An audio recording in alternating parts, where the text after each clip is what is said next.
Grandpa, leave the liner. Namu. Her voice was small, but it cut through the ocean wind like a blade. My granddaughter, Lily, only 12, had never spoken to me like that. Her hand trembled as she clutched my sleeve, her eyes wide with a fear I couldn't place. We were mid-voyage on a luxury cruise liner, the Aurelia, celebrating my retirement. Everyone was laughing, drinking, dancing. Nothing seemed wrong. But something in Lily's face told me everything was.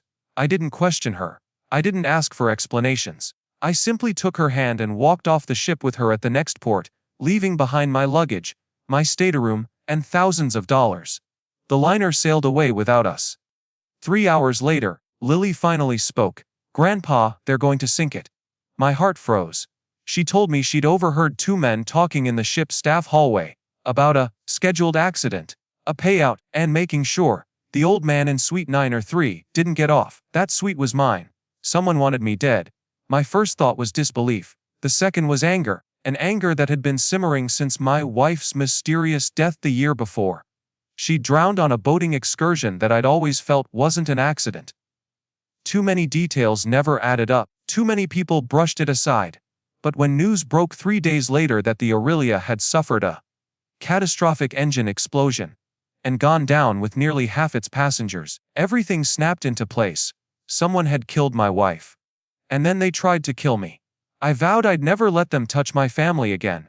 For 3 months, Lily and I stayed hidden with one of my old Marine buddies. While she slept, I dug hard. Every night I connected dots: offshore accounts, insurance claims, board members of the cruise corporation, and a familiar name was attached to all of it: my late wife's business partner, Collins. He had inherited her share of their joint company after her death.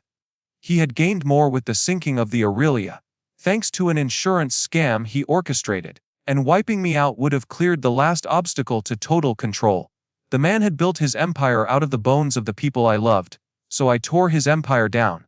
Quietly, precisely, mercilessly. I fed authorities evidence, but anonymously: shell companies linking to his accounts, his offshore transfers, details of illegal safety cuts he ordered to boost profits. Soon, investigators swarmed him like sharks. 3 months after I stepped off that ship, I got a call. Not from him, from his lawyers, his associates, even his own brother. They begged me, to come back to the company as an advisor. They needed me to stabilize the collapsing corporation. They insisted it was the least I could do, after causing such a scandal. I just smiled.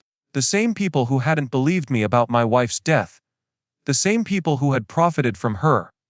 The same people who would have let me die were now knocking on my door, asking for help. But I only owed them nothing. I only opened the door because Lily was beside me. And with the same unwavering voice she used the day she saved my life, she said, "No, Grandpa doesn't work with murderers." I shut the door in their faces. Revenge didn't require shouting, or blood, or rage. Sometimes the most powerful revenge is simply living long enough to watch your enemies crumble. And hearing them beg for what they'll never get. The moment Lily grabbed my sleeve felt like time itself had paused. The sun was lowering over the horizon, casting warm strips of gold across the deck, and passengers strolled leisurely with drinks in hand, unaware of anything beyond their own vacations. The Aurelia was alive with music, laughter, and the gentle hum of engines that had carried us smoothly for days. Everything about the scene spoke of peace, luxury, even. But none of that mattered the second I saw my granddaughter's face. Her eyes, usually so bright with curiosity, were wide with something I had never seen in her before: absolute terror. "Grandpa," she whispered first, her voice thin, like it might break under its own weight. "Grandpa, leave the liner." Numbos. At 12, Lily was thoughtful, imaginative, and polite to a fault. She never raised her voice, never interrupted without reason, never demanded anything. So hearing her speak with such sharp urgency sent a jolt straight through my spine. It wasn't the words alone. It was the way she said them. No hesitation. No confusion. No childish panic. It felt like the voice of someone who had just seen the truth of the world for the first time. For a split second, I wanted to reassure her. I wanted to kneel down, hold her shoulders, and tell her everything was fine, because nothing around us looked dangerous. The ship wasn't shaking. No alarms blared. No smoke curled up into the sky. But even as my rational mind searched for logic, something deeper, older, stirred inside me.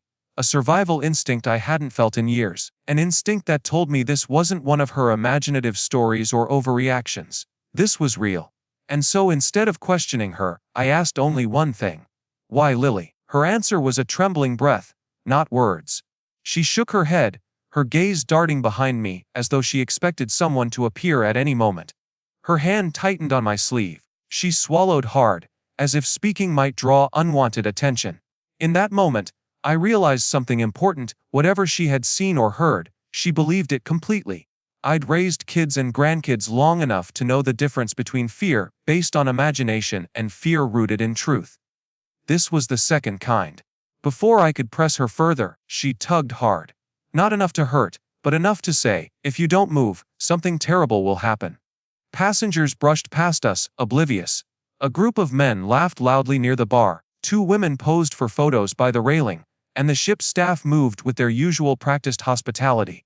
To everyone else, the world remained perfect. But Lily's world had already changed. Okay, I said softly. The single word seemed to shock her. She blinked up at me, like she hadn't expected me to listen.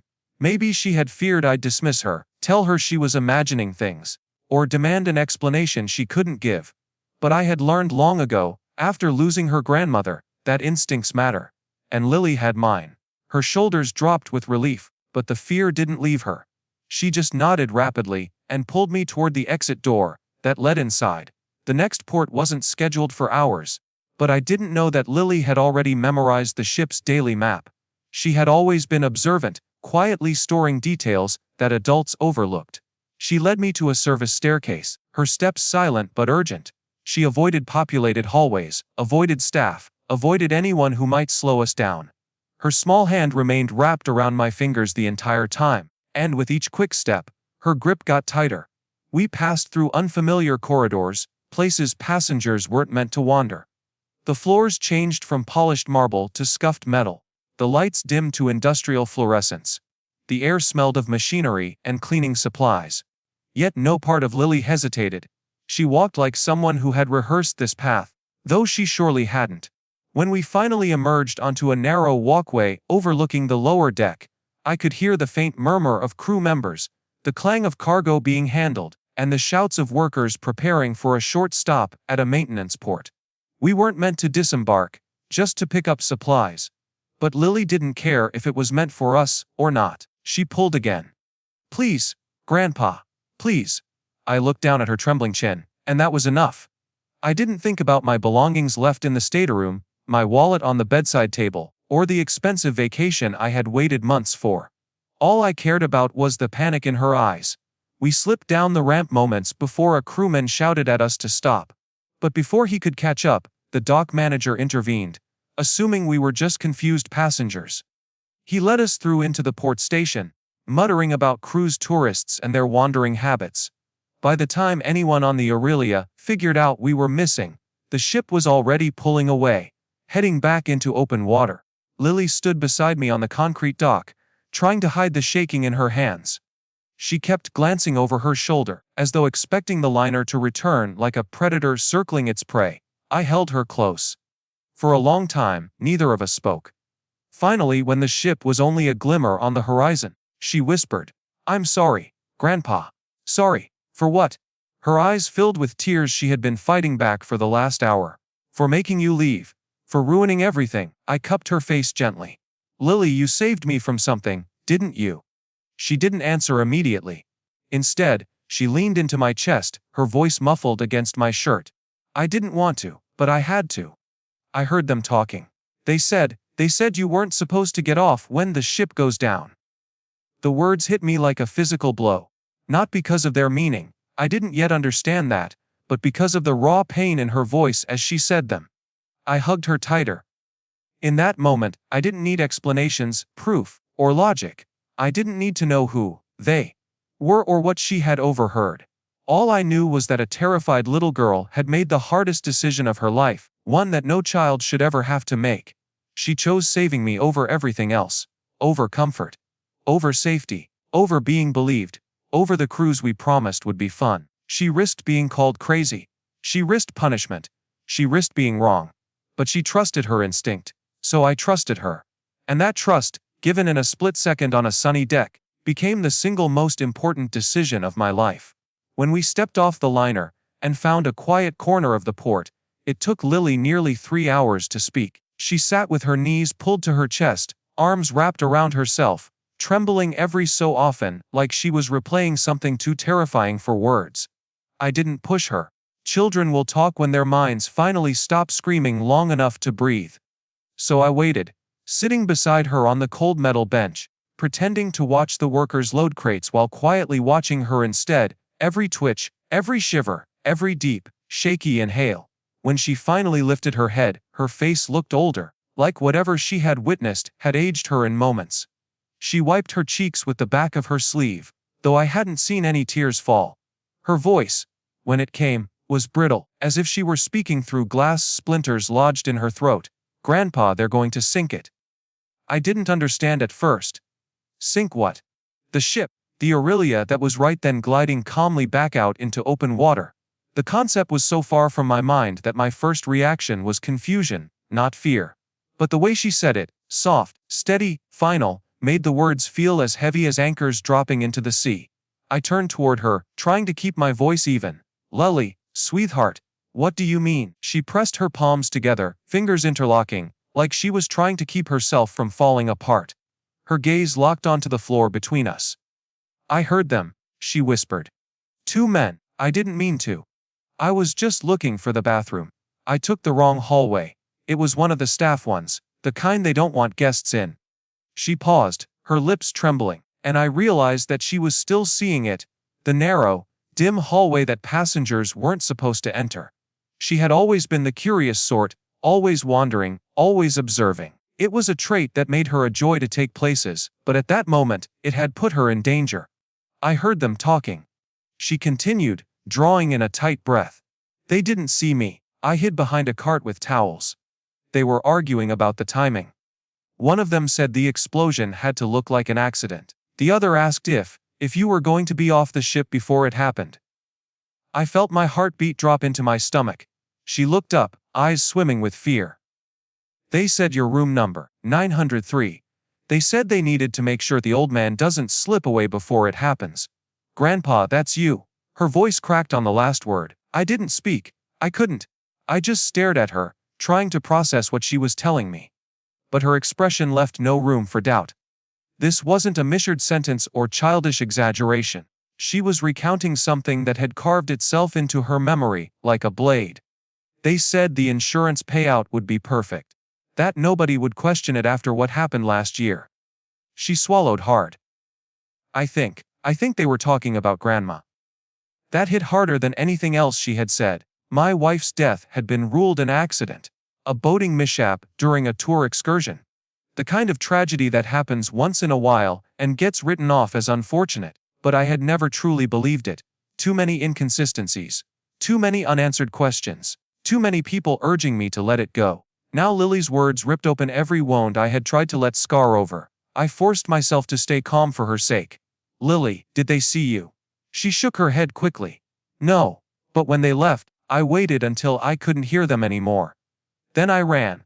I wanted to find you right away, but there were so many people, and I didn't know if they were watching. And I didn't know who else knew. Or who I could trust." Her breathing grew faster, shallower. She clutched her knees tighter. "I didn't know what to do. I was scared they'd see me, scared they'd hear me. Scared they'd already done something to you, and I was too late." Her words broke into quiet sobs. She buried her face in her arms. I pulled her gently into my side, holding her close, rubbing slow circles on her back. "You did the right thing," I murmured. "You did everything right. You saved my life." She gripped my shirt like she was afraid I might vanish. "I didn't want to ruin the trip," she whispered. "But I heard them say the ship won't make it past tomorrow, and they said passengers won't know until it's too late. Grandpa, if we stayed, we would have died." A chill twisted through me. I looked out at the horizon instinctively, seeing the faint outline of the Aurelia growing smaller, but still so deceptively peaceful. Hundreds of people on that ship, sunbathing, dancing, eating, sleeping, completely unaware of the doom quietly ticking toward them. My jaw tightened. "Why didn't you tell the crew?" I asked softly, though I already suspected the answer. She shook her head violently. Because the men were crew. Her voice trembled more with every word. I heard them laughing about how nobody would suspect them, because they're the helpers. And one of them said the captain was already paid. Grandpa, the captain is part of it. A cold, heavy dread settled into my bones. A sinking ship, an insurance payout, a staged accident, a captain who'd turn a blind eye. The situation was far bigger and far darker than I imagined. And they said your name, she whispered. They said they'd finish what they started last year. Grandpa, they killed Grandma. I know they did, and now they wanted to kill you too. I heard them. I know what I heard. She looked up again, desperate for me to believe her. I cupped her face gently. Lily, I believe every word you're saying. She inhaled shakily, her relief palpable as her body sagged against me. For the first time since she started speaking, the tremor in her hands eased slightly. I didn't want to lose you too, she said, voice barely a breath. I couldn't let them take you from me. I held her tighter, my heart both breaking and hardening, all at once. I had lost my wife to something I suspected but couldn't prove. But my granddaughter had seen behind the curtain, overheard the whispered cruelty that orchestrated these tragedies, and acted where I had hesitated. She had saved me where I had failed to save her grandmother, and as I held her trembling form close, watching the Aurelia disappear into the distance, I knew that whatever she had revealed was only the beginning.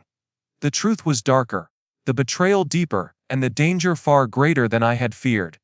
But one thing was unshakably clear. My granddaughter had heard the plans of murderers, and she had chosen to stand between them and me. And for that choice, our lives would never be the same again. 3 days after we stepped off the Aurelia, the world seemed to go quiet, too quiet. Lily barely spoke, and I spent the hours pacing, replaying her words again and again, until they carved themselves permanently into my mind. Every time I looked at my granddaughter, I saw the weight she carried, something no child should ever have to hold. I tried to keep us busy, to distract her with walks around the port town, ice cream, small jokes, anything. But her eyes always drifted toward the ocean, scanning the horizon for a ship she feared would never return. On the third morning, just after sunrise, we sat together on a weathered bench overlooking the harbor. A fisherman's radio crackled nearby, mumbling local news in the background. I wasn't listening until I heard a single word that froze my blood. Explosion. My head snapped toward the radio. The fisherman, unaware of the storm inside me, turned the volume up. The announcer spoke in a clipped tone, like he was struggling to keep emotion contained. Reports confirm a catastrophic engine room explosion aboard the luxury cruise liner Aurelia. Rescue efforts are underway, but early numbers suggest significant loss of life. The world narrowed into a single point of sound, and everything else faded. The bench beneath me, the breeze brushing against my arm, the gulls crying overhead, all of it vanished. My mind could only process pieces of the broadcast, broken phrases slicing into my consciousness one after another. No distress signal. Rapid sinking. Passengers unprepared. Multiple missing. Investigation pending. Lily grabbed my hand tightly. I didn't realize I had started shaking until I felt her small fingers squeezing mine. Grandpa, she whispered, but I couldn't answer her. Not yet, the announcer continues. The Aurelia went down approximately 2 hours after leaving port. Authorities say the explosion originated deep within the engine systems. Questions are already being raised about maintenance records and safety inspections. That was when something inside me cracked open. 2 hours. 2 hours. We would have been on that ship. We would have been trapped with hundreds of others, dancing, eating, sleeping, while a bomb or sabotage system silently waited below our feet. There would have been no warning, no sirens, no evacuation procedures. Just fire, chaos, and drowning screams swallowed by the sea. My grandmother instincts roared first, sheer overwhelming relief that Lily and I were alive. The kind of relief that knocked the breath out of you. I pulled her into my arms, held her as tightly as I dared, as though letting go might send her back into that watery grave. We barely escaped, but relief quickly transformed into something molten and furious. Rage, a rage I had never known before. It wrapped around my ribs like a tightening belt, squeezing until my vision blurred. Because Lily had been right. Because she had saved us. Because someone had planned this. And because nearly half the passengers, who had laughed or danced or eaten breakfast beside us, never made it out. I had felt guilty for leaving our things behind, for dragging Lily off the ship in such panic, for questioning whether we'd overreacted. But now those feelings burned away, leaving only the cold and violent truth. We were supposed to be part of the dead. The fisherman turned down his radio as emergency sirens echoed from the town center, where locals were gathering to watch the breaking news. I wasn't ready to listen, but I couldn't stop myself from hearing the fragments drifting through the wind. Survivors report no warnings. Lifeboats insufficient. Crew responses inconsistent. Captain unaccounted for. My stomach twisted. Lily tugged my sleeve gently. I told you. I told you they were going to sink it. Her voice wasn't proud. It wasn't relieved. It was hollow. A child should never speak that way. A child shouldn't have to know they were right about something so horrific. I cupped her face. You saved us, I told her softly. You saved both of us. She didn't smile. She didn't cry. She just leaned against me, staring at the water where the ship had disappeared forever. The next few hours were a blur of frantic news updates, phone calls, and desperate tourists begging authorities for passenger lists. Survivors talked about hearing screams echoing through the corridors, about corridors filling with water in minutes, about certain crew members disappearing before the incident. They spoke of blocked exits, malfunctioning alarms, and the eerie calm before everything erupted. And again, Lily's voice echoed in my mind. They said the captain was already paid. The broadcast confirmed the captain had never sent a distress call. He vanished moments after the explosion. Officials speculated he'd gone down with the ship, but my gut told me otherwise. People don't go through the trouble of orchestrating a sinking for insurance fraud, only to drown themselves in the process. They survive. They run. They hide behind paperwork and excuses until the world forgets. But I wouldn't forget. Hours after the news broke, authorities released preliminary findings. They cited possible mechanical failure. They cautioned against speculation. They urged the public to remain calm. I almost laughed at the hypocrisy. The corporation behind the Aurelia had already begun crafting its story.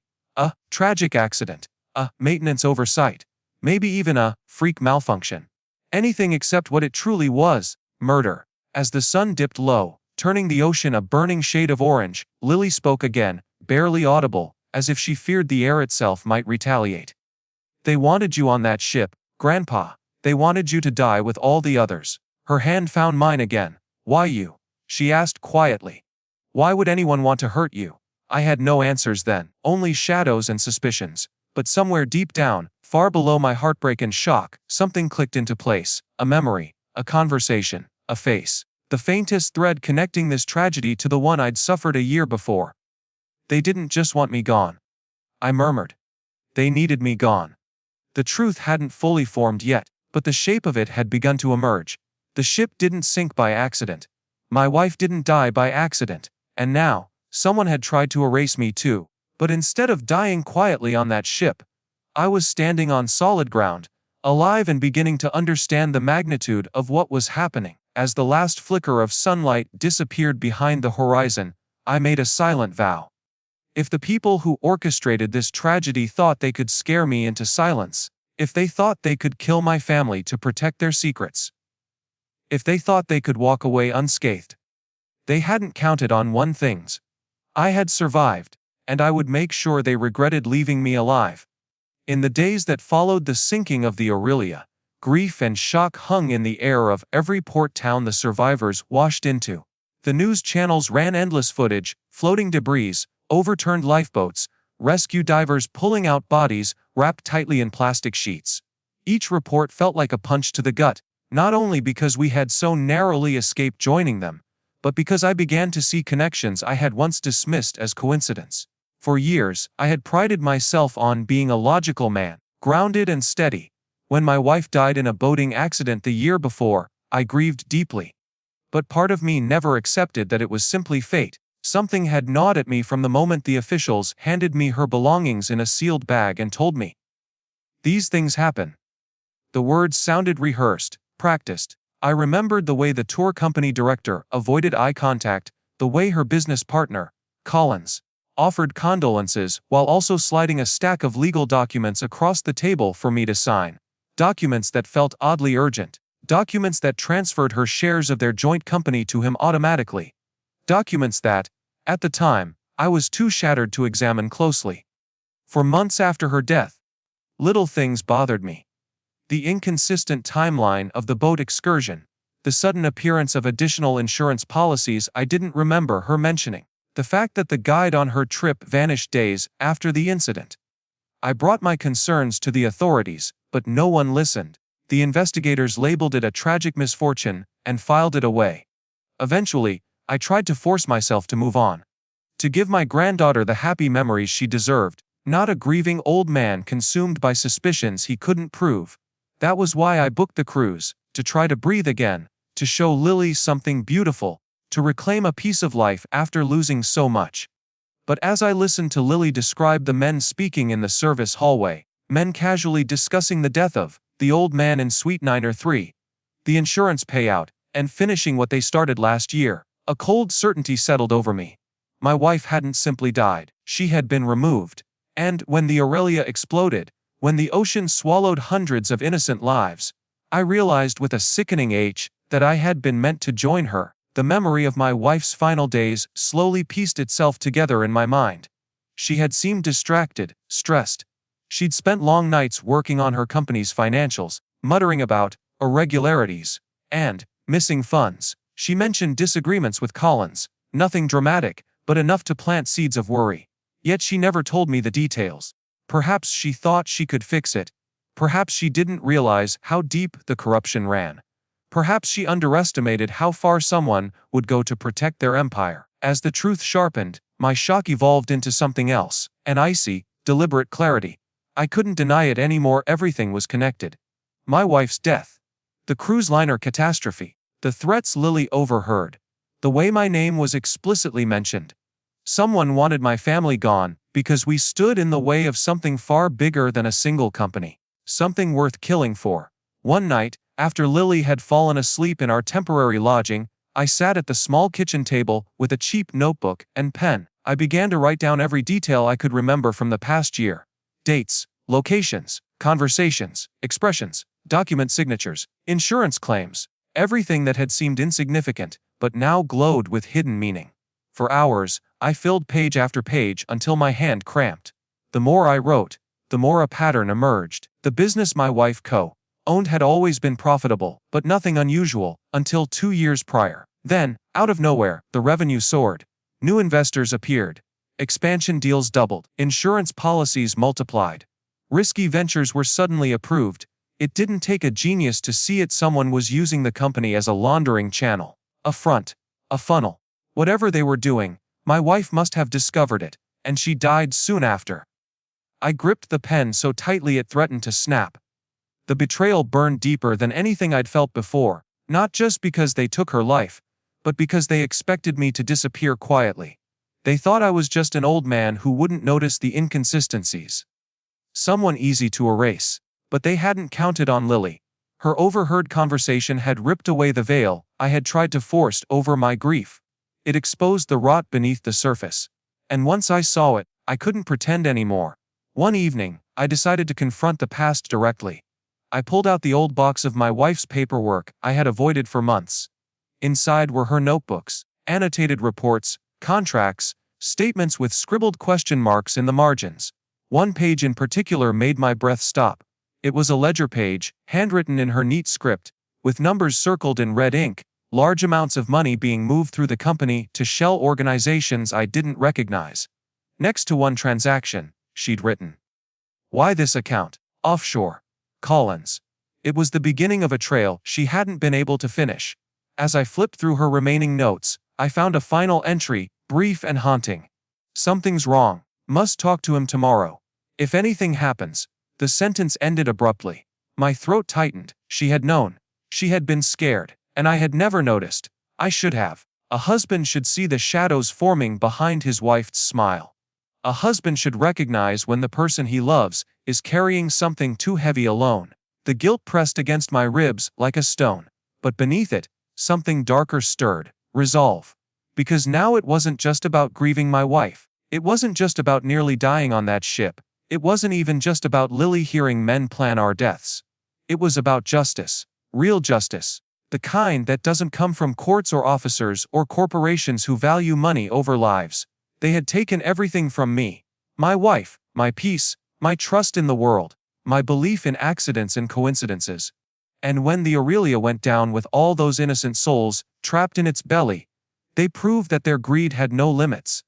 As I closed the notebook, the air around me felt charged, as though the world itself had shifted. I looked at Lily sleeping peacefully, something she'd struggled to do since the day we fled the ship, and I knew one thing with unshakable certainty. They had tried to erase me. They had tried to destroy my family. But instead, they created something far more dangerous to themselves, a man with nothing left to lose, a man connected to the truth, a man who now carried both his wife's unfinished investigation and his granddaughter's desperate warning like torches in the dark, and they had left a trail. And I would follow it. Not out of anger alone, but out of love, love for the woman whose voice was silenced, and love for the child whose courage saved us both. Expend 5 key point in the 3 months that followed were the longest of my life. Long, not because of waiting, but because of what I became during that time, a man who no longer had the luxury of ignorance. A man who no longer allowed grief to blur the truth. A man who finally understood the stakes. While Lily rested and tried to reclaim pieces of her childhood, I was doing the opposite. Every night, after she fell asleep in our safe house, an old fishing cabin belonging to my retired friend Marcus, I opened my wife's files, my own notebooks, and the digital trail left behind by the people who killed her. I dug through old emails, text logs, corporate filings, insurance documents, offshore records, anything that could give form to the shadowy shape of the conspiracy I had glimpsed. It didn't take long before a picture emerged, one so rotten that I felt physically sick. Collins, my wife's business partner, had built an empire of fraud wrapped in the illusion of legitimate success.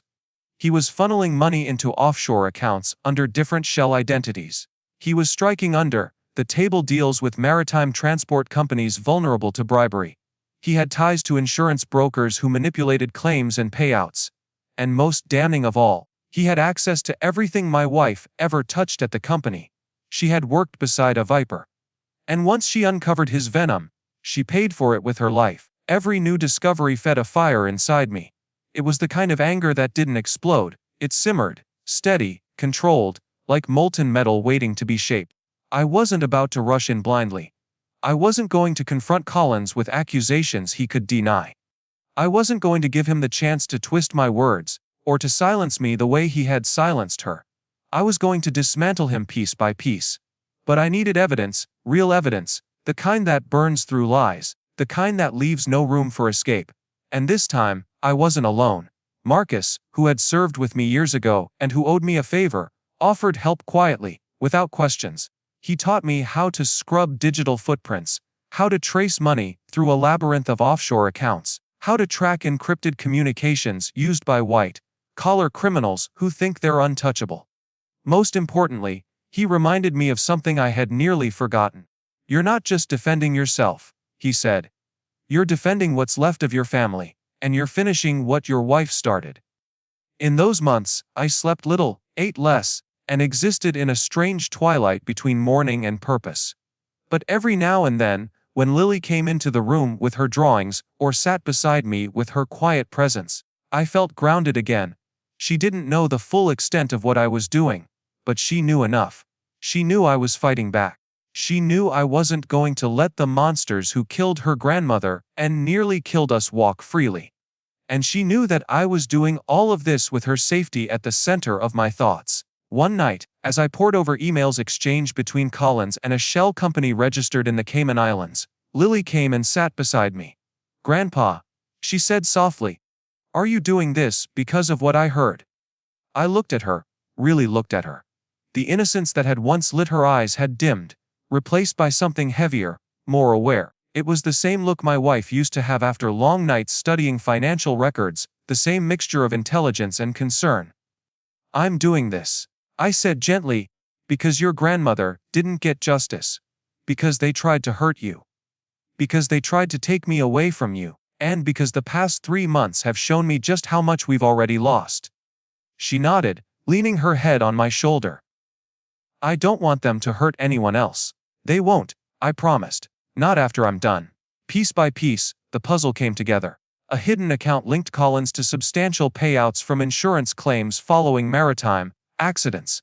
Accidents that, upon closer inspection, had all occurred on ships belonging to partner companies of his. My wife had questioned why the company suddenly invested in maritime ventures when they had previously focused on domestic logistics. Now the answer was sickeningly clear. The maritime connections made it easier to create accidents, far from scrutiny. Then came the final thread, the one I almost missed. A transaction timed exactly 1 week before my wife's death. A consultant fee, transferred to a private account belonging to a man who later appeared in crew rosters for the Aurelia. A man who had vanished after the sinking. A man whose name Lily had recognized when I read it aloud. "That's him," she whispered. That was one of the voices I heard. That moment nearly broke me, but it also steeled me, because now we had a name, and with a name came power. Once I had enough evidence compiled, documents, recordings, digital logs, offshore receipts, I submitted them anonymously to multiple international investigative bodies. Not just the authorities in our country, but to regulators abroad, journalists specializing in financial crimes, and legal watchdog organizations trained to unravel fraudulent empires with surgical precision. And then I waited. It took less than 2 weeks. Collins' world imploded. He was blindsided by audit orders, account freezes, subpoenas, and international warrants. His partners abandoned him. Investors fled. The media hounded him. The company's board stripped him of authority. Every news channel ran the same headline: Financial Fraud Scandal CEO Under Multiple Investigations After Cruise Tragedy. It wasn't enough to heal what he had taken from me, but it was a start. And then came the part I hadn't expected. His associates, the same people who had dismissed me, the same people who had signed documents after my wife's death without a second thought, the same people who had treated me like a fragile relic unworthy of attention, began contacting me. First came the calls, then the emails, then the letters delivered by courier. They begged me to return to the company as an advisor. They begged me to help save the sinking corporate ship. They begged me to restore stability. They begged. And not one of them knew it was me who had lit the fuse. I sat in silence as I read their messages, my granddaughter sitting beside me, her hand warm in mine. She watched quietly as I closed the last letter, nodded once, and tossed it into the fire. "We don't owe them anything," she said softly. "No," I replied. "We don't." For the first time in months, I felt peace settle into my bones. They had tried to erase us. They had tried to silence the truth. They had underestimated the strength of a grieving family, and in doing so, they sealed their own fate. My revenge wasn't loud. It wasn't violent. It wasn't dramatic. It was patient. It was precise. It was devastating. And as their empire burned, they had no idea that the quiet old man they had tried to kill was the one who struck the match. 3 months after the cruise, when everything had settled into an uneasy quiet, I thought the world had finally stopped moving beneath my feet. I had returned home, tended my garden, fixed the squeaky porch door I'd been meaning to handle for years, and spent my evenings reading in the sunroom with a gentle peace I'd nearly forgotten. But that peace was only the surface of a much deeper, darker current, one that had begun the moment my granddaughter grabbed my trembling hand on the cruise deck and whispered those impossible, urgent words, "Leave the liner." Now, I had trusted her. Blindly. Completely. And because of that trust, I walked off that ship minutes before disaster struck, and before old ghosts clawed their way back into the light. What I didn't expect was that the people who had once betrayed me, people who had engineered my ruin years ago, would return to me months later, desperate, afraid, and on the verge of losing everything themselves. The day they arrived was marked by an unusual silence. Not the peaceful kind, but the kind that comes before a storm. I was pruning roses when a black sedan rolled slowly down the gravel driveway, tires crunching in a rhythm like bones under pressure. I recognized the posture of the man who stepped out first, stiff shoulders, nervous hands smoothing a tie as if preparing to defend himself. Behind him came 2 others, both older than I remembered, worn down by fear or guilt or both. They looked like men who had spent the past 3 months grasping for explanations in the dark and finding only monsters. I didn't offer them a greeting. I simply waited. One of them, once a business partner, once a friend, cleared his throat and tried to smile. "Well, we need your help," he said, but the words cracked halfway out of his mouth. Please. The irony nearly made me laugh. These were the same men who had watched me sink years ago, who had taken everything I had built and twisted it until my reputation, career, and future collapsed like wet paper. They had convinced themselves I was old, weak, replaceable, a liability. And when things went wrong, when consequences loomed, they shoved me out as the scapegoat and walked away clean. Or so they thought. Why are you here? I asked, though I already knew. The cruise incident had shaken them. The investigation that followed had unearthed things they'd buried so deeply they believed time itself had erased them. They had counted on silence. Instead, my survival reignited questions they couldn't control. There are rumors, one said. People asking questions about the company, about the accounts, about the cruise. He swallowed hard. We think someone is targeting us. I kept pruning my roses, letting the thorny stems fall around my boots. You think someone is targeting you? I repeated softly, as if trying the idea on my tongue.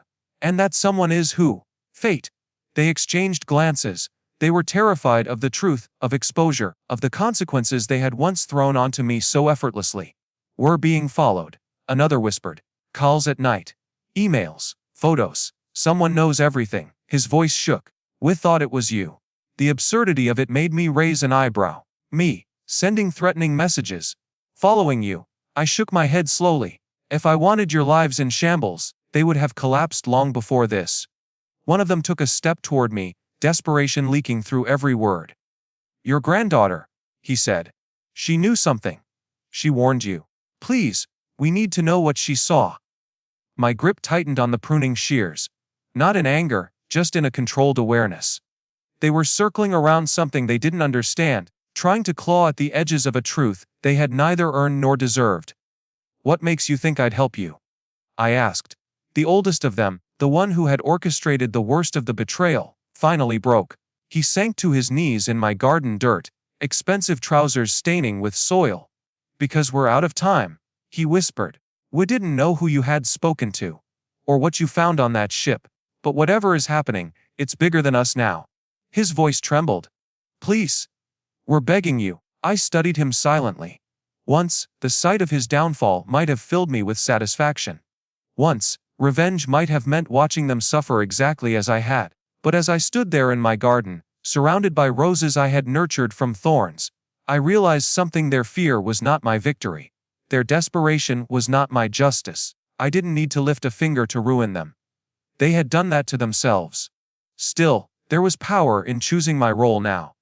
For the first time in years, I was the one being asked. I was the one with the knowledge they needed. I was the one who held the final thread. You want to know what my granddaughter saw? I said quietly. You want to know why she insisted I leave that ship? All three men nodded, hungry for answers. Then listen carefully, I said, lowering my voice. I told them about the strange inconsistencies she'd noticed on the ship, the men who didn't look like passengers, the suspicious cargo loaded in the night, the hushed conversations in restricted areas. I told them how she had grown up sharper than any of them, trained her mind on patterns, on anomalies, on risks. She had seen something that didn't make sense, something dangerous enough that she insisted I leave immediately. And so I did. But what was on the ship? One whispered, leaning closer as if the very soil beneath us held secrets. I looked each of them in the eye. That, I said, is what the investigators have been trying to piece together, and they're very good at their job. Their faces drained. The realization hit them all at once. They were not being hunted by me. They were being hunted by the consequences of their own actions.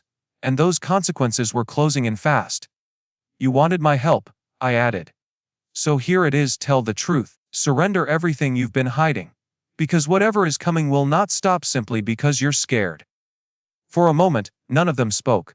They understood. Finally, painfully, they understood. They left my property quieter than they had arrived, each carrying the weight of dread heavier than any revenge I could have planned. And as their car disappeared down the road, I returned to my roses, trimming the last branch with calm precision. Sometimes the most powerful revenge is simply living long enough to watch the guilty beg,